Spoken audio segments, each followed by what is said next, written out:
Welcome to the Friday Fraudster podcast. Join them as they discuss sad, funny, and sometimes disturbing fraud stories. Be sure to catch past episodes on your favorite podcasting platform or go to www.fridayfraudster.com and grab some CPE while you're there. Hey, what's happening, friends? Welcome to episode number 124 of the Friday Fraudster. Now, the Friday Fraudster is the only podcast that broadcasts live where we talk about fraud. Now, there are a lot of really good fraud podcasts out there, but we are the only one that broadcasts live. And today, what we're going to talk about is, well, Jamaica me crazy, man. Have you ever had a situation that just made you completely crazy? Well, that's what we're going to talk about today. But before we get started, welcome to the episode. We run every Friday at 2 p.m. Central Standard Time. That's 12 p.m. Pacific Time, 1 p.m. Mountain Time, and 3 p.m. Eastern Standard Time. And while I have you here and I have your attention, I want to invite you to the next episode of my other podcast, Audit Bites. Now, Audit Bites is where we give you bite-sized chunks of audit education and entertainment.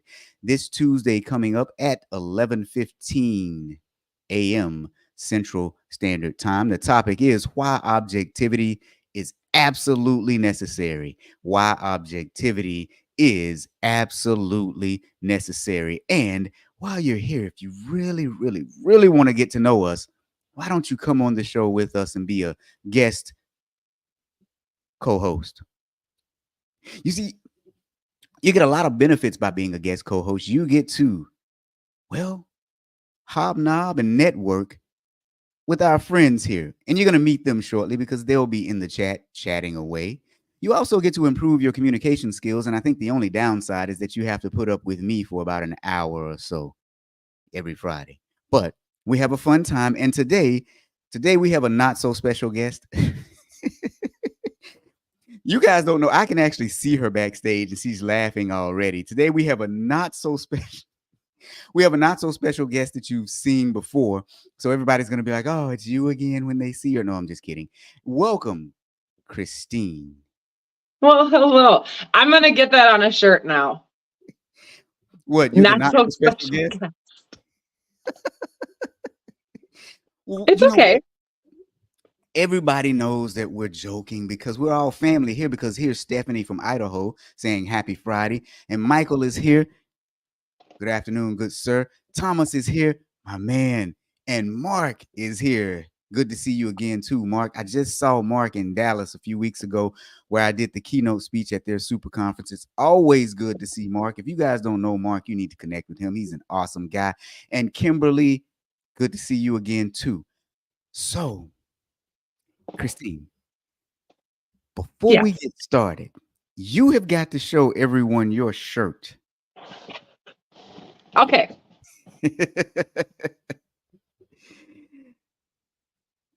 I am not going to say anything because we're on YouTube too. And YouTube, sometimes they get a little, finicky with the things that they do and or say. So I'm not going to say anything. But for those of you who saw the shirt, what did you think about it? Did you like the shirt? Let me know in the chat. I didn't tell you. I got my husband a matching one. It's an awesome shirt. So we have worn it together to the local Christmas parades because my daughter plays the drums. So she was in the Christmas parades this year. So yes, we're corny like that. So I don't know if you saw on the LinkedIn, there were a few emojis, thumbs up and stuff. So people like the shirt. People really, really like the shirt. I think that I am going to get me one as well. Okay, so now the other thing I want to say before we get started, those of you who, now I'm stalling for a minute because I'm trying to do something over here, right? For those of you who are regulars, you already know what to do if you would like your name in the drawing for a prize. You already know what to do. For those of you who are not regulars, you're just going to have to wait until I tell you what needs to be done. But today our prize is, well, guess what? You know what the prize is. It is, the I Love Audit mug. The I Love Audit mug is the prize for today. So for those of you who are regulars, you know what to do. Those of you who are not regulars, you're going to have to wait to get your name put into the drawing. The other thing, see what I did there? The other thing that I'm going to do is I'm going to drop the link in the chat just in case you want to get your own I Love Audit mug for your favorite auditor in your life. And Kimberly says she loves the shirt. Yeah, I do have the I Love Audit shirts too. That's right. Thomas says that it is one of his favorite mugs. You know, where is mine? I really need a shot of something right now. You said you had a busy week. Whoo, I had a busy. So you know what? Let's talk about that for 1 minute. I did have a really busy week. So on Wednesday, I did a free 2-hour ethics course just for my audit friends who went through the entire year and didn't get their 2 hours of required ethics. I gave away 2 free hours as my way of giving back to the audit profession. And then on Thursday, I had a client that I was doing my ask better questions, get better answers, perform better audits section for all day. So I am tired. Like I'm really beat. But we're still here, right? Mm-hmm. We are still here. So before I ask you the crazy question that I'm going to ask you, Christine, because you know I have to ask you a crazy question. Always. I have an ask for everyone here. If you have been listening to this show and any of my other shows, or if you've ever seen me do a presentation live, I want you to go to review.thatauditguy.com and leave me a review. Everybody except Thomas, because he might leave a bad review. See, here's what it looks like. Here's what it looks like. And you can do a video interview, or you can just type in what you think about That Audit Guy and our services. And you can see there's a wall here of people who have left reviews. And Dana was kind enough to do a video review. So that is my ask for today, is for you to go to review.thatauditguy.com. Just type up something nice about me. It's my way of spreading what it is that I do to everyone else. Thomas says, ouch. Okay. So now, Christine. Yes. Have you ever in your life won a big prize?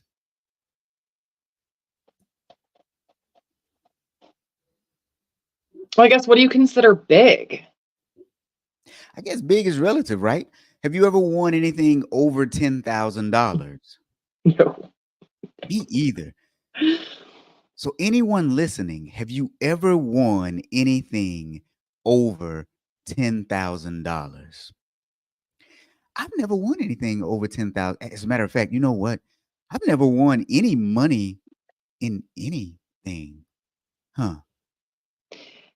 I do know somebody, I'm not going to say who, because I don't know what, they did go to the casino and they were playing a penny machine and they did win the $10,500 jackpot off of $20. Now that's pretty cool. Mm-hmm. That's very cool. But no, otherwise I don't know anybody who's ever really won anything big. Oh, wow. Me either, you know. I wish I did, because then I would know who to ask to borrow some money, right? Okay. Oh, look at Stephanie. Stephanie won $20K playing bingo when she was 19. Dang. That's pretty cool. Mm-hmm. Now, Michael says never, still waiting on his 10,000 plus win someday. Maybe one day, right? Maybe one day. So Christine, you've never won anything from Publishers Clearinghouse? No, I mean, I remember it back in the day. I remember we would get regular mailings to our house. I remember growing up, there was the commercials on the TV. It was big. I don't think it's still around. Maybe it is. Ooh. Aha.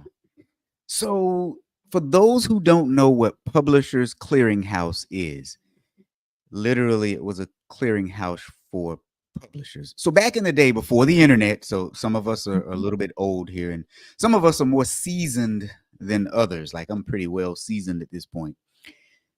Before the internet, you would have to order magazines and then wait for them to come in the mail. And Publishers Clearinghouse was a clearinghouse for all of the magazines. You could go there and, write in which magazines you wanted and send in one check to Publishers Clearinghouse. Now, as a way to bait people in and get them on their mailing list, they would give away a $1 million prize every year.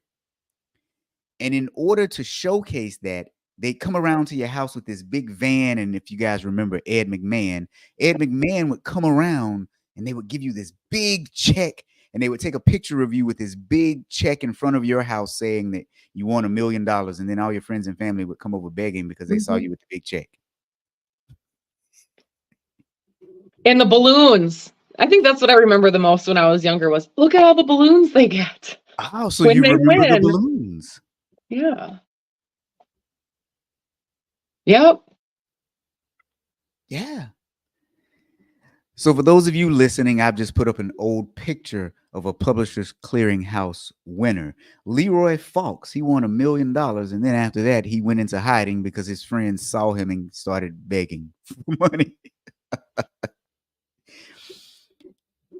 So does anyone else remember Publishers Clearinghouse? That's what I'm wondering. Now, Michael remembers Publishers Clearinghouse. Michael says Publishers Clearinghouse is still around. His sister still gets mail from them. Wow. Oh, I just searched them up. Yeah, did you? June of 2023, the FTC is taking a class action against them for misleading consumers. Okay, yeah, they're still around. They are still around. Now, would you like to see what their website actually looks like? That's it right there. Apparently, the prize is now $5 million, and the next giveaway is on December 27th. Interesting. Very interesting. But they do a decent job of trying to entice you. Look at the website. Yeah. Now, here's what's really interesting about it, though. Have you ever gotten a call from anyone claiming to be from Publishers Clearinghouse? No. Ah. I'm actually surprised. My husband gets scam calls all the time. I don't. Knock on wood. I really don't. But he does. Lucky you. Now, Brent says to win, you needed to subscribe to a lot of magazines. Yeah, So a few weeks ago, my mom calls me and she's like, "Hey, can I talk to you for a minute?" And I was thinking, "Oh God, what did I do this time?" Although I hadn't done anything where she got really mad since I was a teenager, but you have that reflex, right? When your mom says, "Can I talk to you for a minute?" It's that, wait a minute, what? What did I do? Right, it's that reflex. And so I was like, "Well, what's going on?" And she said, "Well, I got this call and I don't really know what to make of it." And I was like, "A call from who?" She said, "Well, do you remember Publishers Clearinghouse?" And I'm thinking, "Yeah, did you win?" No, I'm joking. She said, "I got a call from Publishers Clearinghouse." And I said, "What did they ask you for?" And she said, "Well, they started asking me for some personal information. And then I just thought about you. And I hung up the phone." It's like, great. Your mom's always thinking of you, Robert. Well, here's the thing, though. I didn't know if I should be offended because she thought about me and hung up the phone, or if I should be proud because she thought about me and some of the things that I say about fraud, and that's why she hung up the phone. So I think it's the latter. It's definitely the latter. It's gotta be. So I was a little confused, to say the least, for a moment, right? Mm-hmm. You think about me and you hang up the phone. That was, So wait a minute. Who is this? Is this Stephanie again? Yeah. Stephanie said, "I had a customer at my prior FI show? A financial institution. Prior financial institution show up waiting for them to arrive at the bank. Oh, wow. Meanwhile, they were online trying to clean out his account. Older gentlemen. Yeah. Yeah. They love preying on the elderly. They love preying on the elderly. Okay. Before I go any further, let me just go ahead and tell the people who are new here. If you would like a chance to win the mug, drop hashtag that audit guy into the chat. Hashtag that audit guy. That was the secret that I kept from you all because the regulars know to do it. Now, I'm actually going to drop it into the chat for you. So all you have to do is copy and paste. See how nice I am? All you have to do is copy and paste.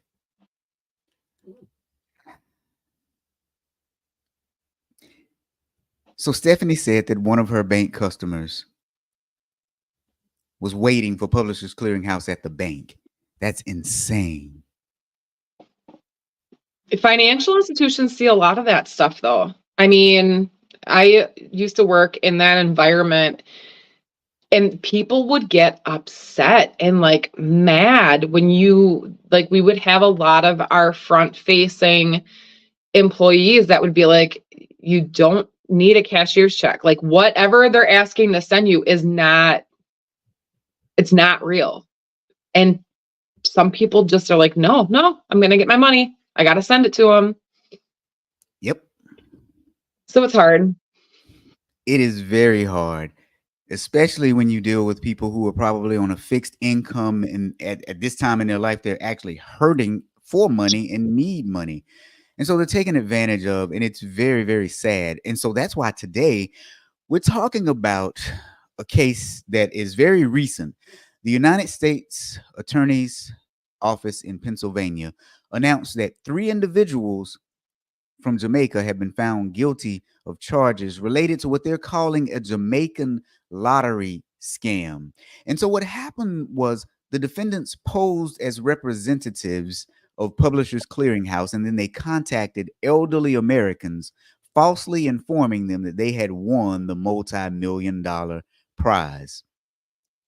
Now, happy, of course, the victims were like, what do I need to do? And they instructed them to prepay taxes or some other types of fees in order to claim their prize.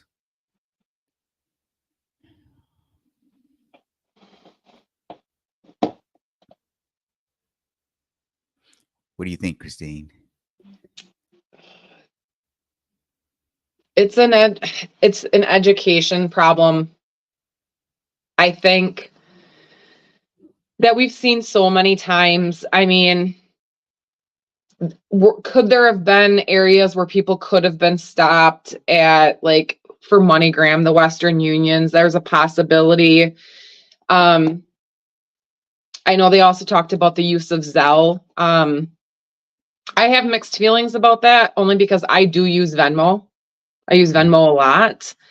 But I understand it. And sometimes I think some of these products are provided to consumers when they don't realize what the risks are.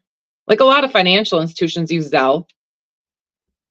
Yeah. They don't, they can put all the warnings that are out there, but when people see that there's that possibility of additional money, you let your guard down. Yeah, so they're saying that the defendants directed victims to make payments through various methods, including sending cash packages containing tens of thousands of dollars using the United States Postal Service, UPS, and FedEx, but then also they instructed the victims to transmit funds through bank-to-bank wire transfers, Zelle, MoneyGram, and Western Union. So to your point, when you're sitting there at the UPS office about to mail something off and they ask you, what is it? If you say cash, the UPS people should be like, wait a minute, you really don't want to send cash in the mail. Now, that begs the question, did the scammers possibly instruct the elderly people to lie to the UPS people? Because that should have been a red flag for the elderly folks, right? Oh, 110%. And I'm sure, like Stephanie, she's got financial institution experience as well. A lot of times they will sit there and instruct people, So no different than like the Nigerian prince scam where they send you a check. Oh, I was only supposed to give you $10,000, but I accidentally gave you 20. So go ahead and cash the check. Just send me 15 and keep 5 for yourself. But if the bank asks, just tell them that you sold me a vehicle. Yeah. Yeah. Anytime they give you some additional instructions that seem a little shady, it probably is. Now, Michael's talking about the Jason Statham movie that's coming out in January, where his neighbor was scammed out of her money and then she committed suicide. And so he goes after the fraudsters. And the movie is called Beekeeper. I'm looking forward to this one. I'm a huge Jason Statham fan. You know, you gotta love him in action movies, right? I've never heard of that movie. I'm gonna have to watch it now. Now, somebody's asking, is that what got them? Well, no. Unfortunately, it's not. It's not. And Andrea is saying, it's an ongoing problem with people preying on the vulnerable elderly population. Education is great, but it's hard to reach out to this population who may not be tech savvy. Well, and that's why I was wondering, how did they get the Zelle and the Cash App accounts? Because yeah, oftentimes they aren't tech savvy. Well, it also looks like the fraudsters also gained access to their credit cards, Amazon accounts, also obtained debit cards for victims, checking accounts, and use those cards. So it makes you sit there and wonder, is it they helped them? So somebody gave them access, or did they get enough information that, let's say, like my grandfather is older. So like that 90-year-old individual, I can tell you right now, my grandfather does not use online banking. So did they just get enough information that, hey, I'm going to download this app, have them on the phone, and then they ended up setting all that stuff up and used it? So that is where I was going next. And we didn't even plan it like this, folks. No, we didn't. I'm glad you said that. So, and that's why I asked the question the way that I asked it. I set it up perfectly for you and you just hit it right out of the park. Now, you know that oftentimes the really elderly people, they feel lonely, and when they get those phone calls, they stay on the phone and they talk to people because it's probably the only conversation that they've had in quite some time. And I really got a good sense of that when earlier this year my grandmother died, and before the pandemic, she was this bright, vibrant woman who every Sunday she was at church, every Wednesday she was at church, and she was always talking to her church friends on the phone and all that good stuff. But when we went on lockdown, a lot of her friends died first. And I remember she would talk about how lonely she was. And, you know, first she would get calls from scammers a lot. And, you know, we would tell her, hang up, but she would never hang up. And I didn't understand why she wouldn't just hang up the phone. And then it dawned on me, this is conversation and it cures loneliness. But also, when you get lonely, you tend to, it speeds up dementia because you're not having these stimulating conversations for your brain.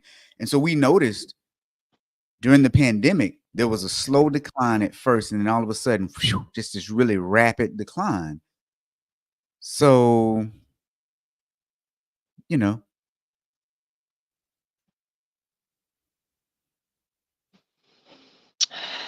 Do we want to talk about how we think they got caught? Yeah, let's talk about how we think they got caught because we're not really sure. I'm guessing it has something to do with the victim from Pennsylvania and the Range Rover, because that's how it gets tied to the auto shop in Queens. Yeah. All right. So, you know what? Let me go back to the point that I was making initially about Old people, it's on me. I forgot about it. Old people get lonely. They talk to people, and I think Christine and I are on the same page. That is how they got access to the bank accounts and how they help them to set up Zelle. Hey, listen, I want you to win this money, so I'm going to help you set up an account so that you can transfer us money so that we can get you the $1 million. Sorry, that's where I was going with that. And then I'm still not over the fact that my grandmother is gone. And so I lose track sometimes when I start talking about it. And it's been a rough year, It's been a very rough year. So that's our speculation. So now let's go back to where Christine is now about how they may have gotten caught. So they owned a body shop or a car dealership, in Queens, New York. And apparently they paid for parts for a Range Rover, $15,000 worth of parts for a Range Rover. And then they eventually shipped the car to Jamaica to sell. And what they found is that these individuals were apparently shipping cars to Jamaica to sell. And it's speculated that this 78-year-old man who bought these auto parts for their dealership in Jamaica wasn't the only one, and that they were actually running cars from New York to Jamaica to sell as well. Did I sum that up about right, Christine? Yeah, pretty much. Yeah. I mean, so they buy, I think they're salvaged. I think they're salvaged vehicles. So everybody knows how dirt cheap salvaged vehicles are. Fix them up using stolen money, shipping the vehicles to Jamaica, and then listing the vehicles in Jamaica. And we're talking about BMWs and Mercedes-Benz. Yeah. I'm guessing they don't have to disclose if it's a salvage title in Jamaica. I mean, they probably don't care. Yeah, well, I mean, it's a totally different country, so they really don't care about titles from the United States. Now, my man Francis is here, and he says, am I going to expand overseas? We need a good audit of our banks here. You know what? If any of your banks would be willing to hire me, I would definitely work overseas. Now, Marsha, I don't speak patois. I understand what you're trying to say here, but I can't say it to where everyone else understands it. And you and I may be the only people that actually understand what you just said here. So, I don't. Let me stop. Okay, Andrea says that's a good point. Yeah, about the loneliness and old people just wanting the conversation. I couldn't figure it out, though. I would sit there and say, hang up the phone. Like, I got a call today from such and such and such. Why is she not hanging up the phone? But, just they get lonely. And so they are ripe to be taken advantage of because of that. And it's sad. And what's really interesting is, so here's what really strikes me as really interesting about the time that we live in. So I grew up in an okay neighborhood. It wasn't great, but it wasn't. So occasionally there were gunshots. There were a few gangs, but you didn't have like that kind of stuff happening every single day. So I would say it wasn't horrible, but it definitely wasn't like silver spoons, right? Okay. Back then, there actually literally was something called honor amongst thieves. And I kid you not. And what I mean by that is the people that were in that neighborhood who were selling drugs or running numbers or doing something crazy, if you bothered a child or an old person, you got dealt with real quick and you got street justice. And I'm just wondering, what happened to that? Like, where did that go? I think it's a little bit different because I grew up in a very Pleasantville neighborhood where we live. Okay.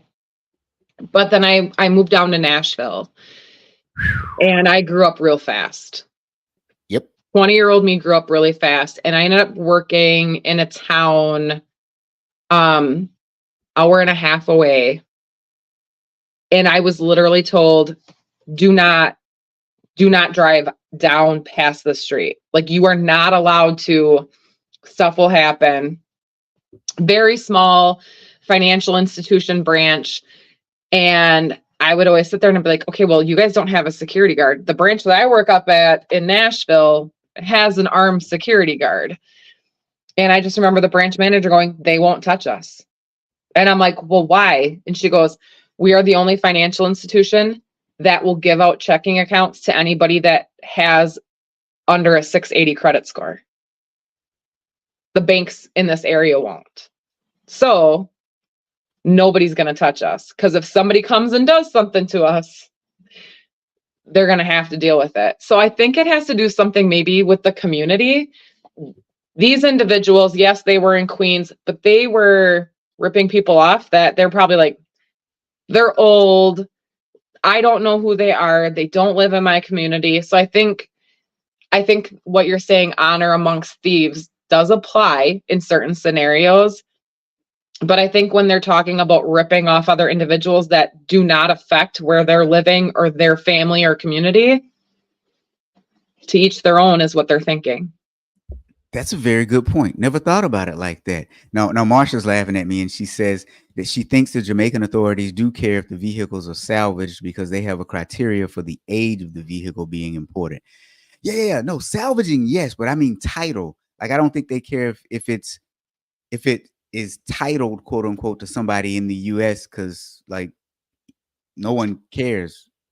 Well, in the salvage, so the salvaged up here in the United States, there is a couple ways that it could be that it was a salvage title because it got into an accident and the insurance company paid out what the vehicle was worth because the damages were too extensive. Or you do have, I don't know if they consider them salvage, but like a flood title. So if the vehicle was more than 20% underwater, we did find Junior, who is associated with this, who's on the run. So the dad. Oh, we forgot to tell him about that. Wait a minute. So there was 3 that were convicted. There's number 4 is on the run.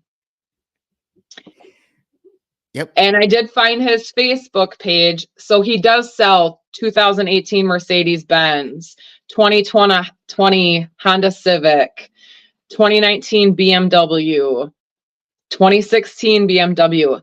And these are all, I'm guessing, for sale in Jamaica because of the price tag that's on it. Over half of them are stating that they're imported. Wow. Because I'm sure a 2019 BMW, you wouldn't buy that for $5.8 million here. Okay, yeah. Okay. Good point. But yeah. I mean, he's got nice vehicles for sale. Well, and that's why I'm wondering though. So yeah, I understand what you said about the salvage title, but what if they have a clean title? Like, you know what? Here's the thing. Can you run a Carfax? You should be able to run a Carfax. So like Carfax is a global company, right? So even in Jamaica, you should be able to run a Carfax and determine if the car, who it belongs to, and then that would actually get you if it was a salvage vehicle due to flood or whatever. But if it had a clean title, I think it would still show ownership for the Carfax too, of the title. I would think, because it's tied to the VIN. Yeah. Now she brings up another good point. Vehicles in Jamaica have the steering wheels on the right. Yes. And then in the US and Canada, it's on the left. Here's what was funny though. So that is a lot of modification. Yeah, but I was telling Christine before the show, I've got a buddy who he lives in the Bahamas. He's a native, and they used to steal cars. Not him, not my buddy, but people used to steal cars from the US and bring them over to Nassau. And what was interesting was just simply because the steering wheel was on the other side, you paid a premium for those vehicles. I don't know if it's still like that. This was many years ago, but simply because the steering wheel was on the other side, you paid a premium for them. Even if it was stolen, right? Especially if it was stolen. You paid a premium. I'm looking at the pictures. There's a couple where the steering wheel is on the other side, but all the ones that they say newly imported, it's on the left side. Oh wow. So yeah, so they are cars from the US then. Yeah. I wonder if they are paying um a premium for them. Oh, and Marsha says there's no Carfax in Jamaica. Oh, Ooh, there you go. oops. Yikes. I mean, I'm sure if people knew about it, Marsha, could they though? I'm guessing they could go to the Carfax site and request one, but then there's your education piece. Yeah. Well, yeah, and I'm guessing, yeah, if it is an American car versus a foreign car, they could go and purchase a Carfax. But then that's the other problem, though. Carfax is not cheap. I mean, once you No. do the foreign currency translation too, it's not cheap to get a full Carfax. I think it's probably about 50 or 60 bucks, I think. But then the foreign currency translation, makes it, who knows what that would translate to. I don't have my um all of that in front of me. But yeah, this was an interesting story, wasn't it, you guys? So Well, that's another thing. I think I just looked it up. Not all vehicles around the world have VIN numbers, not VIN control digits used, although not in all brand models. Maybe that's just an extra digit. Sorry. yeah. Well, and you know what? Here's the other thing. I would guess that they probably scratched off the VIN number. Yeah, I Okay. don't see why not. So she says those living in the US and Canada could go to Carfax, or also Jamaicans who travel a lot and live away from home may do their due diligence. Yeah. Wow. So this is interesting. This all started with Publishers Clearinghouse. And so the individuals were calling up elderly people and saying, "You've won a prize, send us some money in order to get the prize." Then I guess some of the money they were keeping and maybe buying Louis Vuitton teddy bears and stuff like that. you know, okay. Side note, this is becoming a game for me now just to see how many shows I can bring up Louis Vuitton teddy bear and how I can just slip it in. Anyway, so maybe they were buying Louis Vuitton teddy bears and stuff like that. But in one instance that we know of on record, they paid for $15,000 worth of parts for a Range Rover that they repaired at their auto dealership. And somehow it was discovered because of that they were taking cars, shipping them down to Jamaica and selling them in Jamaica. So, whoa, you know? Yeah, they were doing it for 4 years. I'm guessing between that, specifically that $15,000. I think it had something to do with that. They were talking about the evidence also showed where a lot of times when the victims were sending money, they were using the address of the dealership. And then the defendants were actually taking whatever cash they did receive and they were structuring their deposits to avoid CTR filing. We So forgot that's about just, that. yeah. So that's just another thing is you go to a smaller financial institution that doesn't have the capacity for proper CTR monitoring, or they just don't have those controls in place. Not even the CTR, but your SAR filings. If you don't have that data, if you don't have anybody looking at that, how do you know if the deposits made in the last 3 months are outside of their normal activity? So that could have been another reason why they got away with it for 4 years. Okay. So let's go back for a minute. We forgot about that part. So when they had the money, as Christine just said, they were structuring their deposits. So let's talk about what that means for people who may not know. In the US, there's something called a currency transaction report, a CTR, and every bank must fill that out whenever a customer comes in and deposits money more than $10,000. And this is not just one deposit. This is if they try to go to different branches and break it up like that. If that branch can determine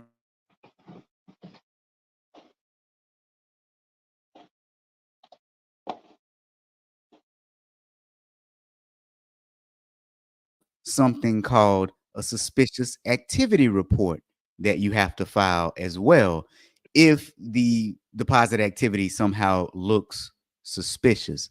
And so these individuals were structuring their deposits to try and avoid detection from the financial institution. Yeah, and having those monitoring and the regulatory agencies, whether it be FDIC, NCUA, they take a look at those. But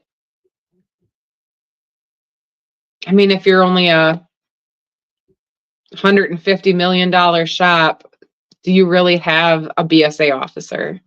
Right. Or yeah. So there's a lot of financial institutions when I was an examiner that were smaller. Your BSA officer was also your president or your CEO. I mean, they operate out of one branch. They've got 3 loan officers. So sometimes you have to, there's going to be faults in a lot of systems, and it's just what can you do to try and prevent stuff like this from getting away? Yeah, this story keeps getting better or worse depending on how you look at it. Because as I'm looking at my notes here, I don't know how we forgot about the structuring, but I see it down here in my notes. My mind is just all over the place. But in the end, they're saying that the victims collectively lost $11 million in connection with this complete fraud scheme. Now, Marsha is saying, check this out. Marsha is saying that she just got off the phone with Western Union, who held her money transfer due to scamming in Jamaica. She had to call them and provide so much information so the funds could be released to her family there. And that's one of those things that it's a huge impact. Yeah. It is a huge impact. Okay. 4 individuals decided to scam people out of money and get rich. And now, as Marsha's showing, it's putting a standstill on people in Jamaica that are trying to wire money out of the country. Yeah. So now, what are our lessons here, though? Our lessons here, and I'm just going to say one huge lesson. If you have a family member or even just a friend who is elderly, have the conversation with them periodically. If you get a call, hang up. If they ask for too much information, hang up. If they told you you've won a bunch of money, hang up the phone. Better yet, if you really want to do a good service and you have a friend or family member that's elderly, pick up the phone and call them so that they won't be lonely. Yeah, no. Anybody that has presence in your organization that deals with a lot of elderly individuals in helping and controlling their money, see how often you can push education materials out onto websites. If you're doing mailers, newsletters, stuff like that, just take a little corner of your newsletter every quarter and just remind them. In the end, it actually helps all financial institutions from hitting your insurance if you're able to make that. Also reduces the burden on your other customers and members of your financial institutions from lost money and lost time of your employees. I mean, even if the financial institution doesn't lose any money, you are losing money because your employees are utilizing that time to help your customers. So keep that in mind as well. 100%. So look, while I have you here, let me remind everyone, go to review.thatauditguy.com and leave a review for anything. Be very specific. If it's because of this podcast, tell the people why you like it. If it's because of the Audit Bites podcast, tell the people why you like it. If it's because you've seen me in a training session or a keynote speech, tell the people why you like it. If it's because you've read one of my books, well, you get the point. Now, it is Christmas time. Go to my website, get your I Love Audit mug for the favorite auditor in your life. And without further ado, we are about to give away one of those mugs to a lucky winner as soon as I can set up the actual giveaway screen. We're going to give away one of those mugs today. For the people who won last week, I'm a little behind, so just bear with me. You'll get yours soon. Now, Brent says, though, before we get to that, the Publishers Clearinghouse scam is all over Facebook. Wow. Some states are making you claim smaller deposits now. Oh, wow. Okay. Even cash cards like NetSpin make you show proof of residency with verified ID before activating the cards. That's actually really good. I didn't know the Publishers Clearinghouse scam was all over Facebook. And yeah, Marsha, we need part two, too. Because, oh, wait. We didn't, I think we alluded to it, but we didn't say it directly. A few of the individuals have been convicted, but I don't think they've been sentenced yet. And one individual is still on the run. Yep. So the father has been convicted. His son, exact same name, just as a junior, on the run. And what was their sentence maximums that they could get? Hold on 1 second. I have that here in minutes. The maximum penalty for these offenses under federal law is 20 years of imprisonment. That is the maximum sentence. I'm going to guess, I think if it was me, they're going to get, if they get found guilty or they are guilty, consecutively means it's served at the same time, right? Yes. So I think they're going to get a consecutive sentence between 8 and 10 years, I think. And I think they're going to get out in 5. Okay. That's my guess. Now, we should do this. We should put guesses, and then once they get it, come back and revisit it. Look, you're reading my mind. I was just about to say that. That's a good idea. It's a great idea. But wait a minute. You also found where one of the individuals was interviewed on a YouTube podcast or something, and he was saying a bunch of stuff about he may have been set up too. He didn't do it. Talk to us about that. I know you hadn't finished listening to it yet, but what did you get so far? I did not. So there's a part of me that think he is saying that he is part of the scam. So this is the father that was found guilty. So he's on this podcast. It's a podcaster out of Jamaica trying to get his story, everything else. I only got in about 5 minutes to the gentleman talking. So the one that was found guilty, I'll put it in there. I'll get that link. And it almost sounds like he was signing packages for stuff that he didn't know he was getting. And like he was saying that he was also getting scammed.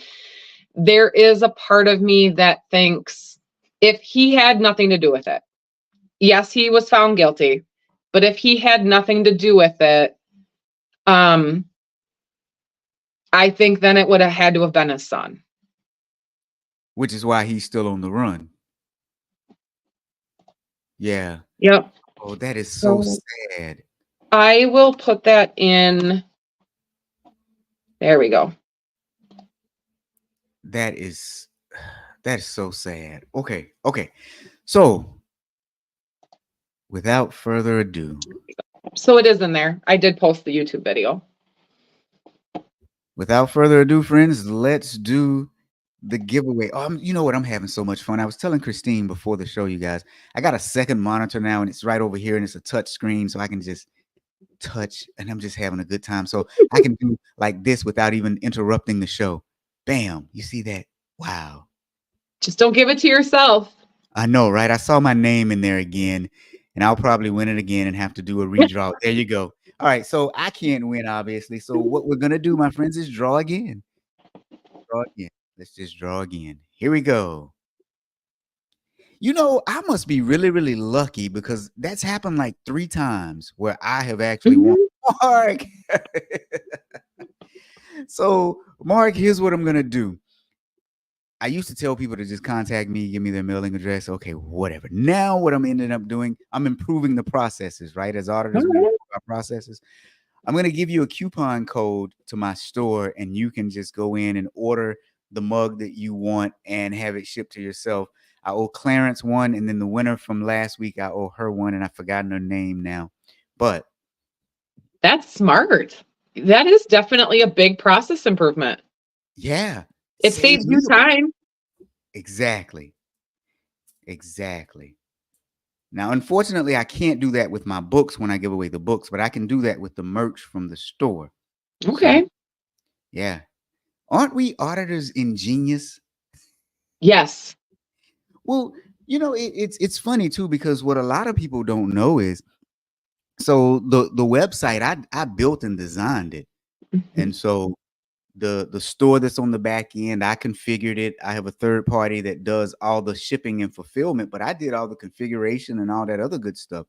And even the on-demand courses, I configured and designed that learning management system. So I'm doing a lot here, and the easier that I can make it on me, the better.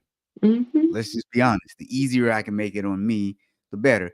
Which is why sometimes I kind of ask for a little support. Just give a review. There's a lot of work that goes into this, and the reviews help me bring in clients, which brings me to the next point. If you are an IIA chapter or a company that has about 10 or more auditors, give me a call, because my training is really, really good. You don't take my word for it. Go look at the reviews that I have. We can bring you some training. I have a course catalog of about 50 courses now. If you go back and listen to about 2 weeks ago, I think I said I had about 24. That number has doubled. We've been working hard. We want to bring auditors some of the best training around. So, You have been working hard. Do you have holiday plans? I know it's a little off subject. Are you taking some time off? what is time off? No, I didn't say paid time off. I just said time off. I mean, I guess maybe on Christmas Day I'll wake up and say thanks for the memories, and then on New Year's Eve I'll say goodbye 2023. But I don't know, not really. I mean, no, yes, maybe, I don't know. Okay. Now Andrea says, do the winners have to pay pre-tax money up front? If you send me $1 million, I promise to send you an I Love Audit mug. You know what? You said something earlier that made me remember something. So when I worked as director of audit in higher education at this one university, I got a Okay. call from the controller one day, and she was like, "Hey, listen, one of our students got sent money to cover their tuition, and then about $50,000 extra, and they want us to deposit it into their account, but that just didn't sound right to me." And I told her, I said, it's not right. Don't do it. So people find creative ways to launder money. I was gonna say, there's a part of me that goes, you're sounding like not the Department of Education, but you're sounding like FAFSA, where they send you more money than what you actually need for student loans to pay for school. Right? I don't know if it would be $50,000 more. I mean, it could be if you're just going to a local tech school, but yeah, were they asking for that 50 grand back? Or they were just wanting it as a credit to what they would be taking for future classes? No, they wanted it as cash in the student's bank account. Yeah. Yeah. I don't know. So yeah, there are a lot of different ways that they do this thing, but we want to thank everybody for joining us on episode number 124 of Friday Fraudster, Jamaica Me Crazy. If you know elderly people, go talk to them, warn them not to send anyone any money. Best thing you can do for them is call them and have a conversation with them every once in a while, so that they are not lonely. And guys, we'll see you next week.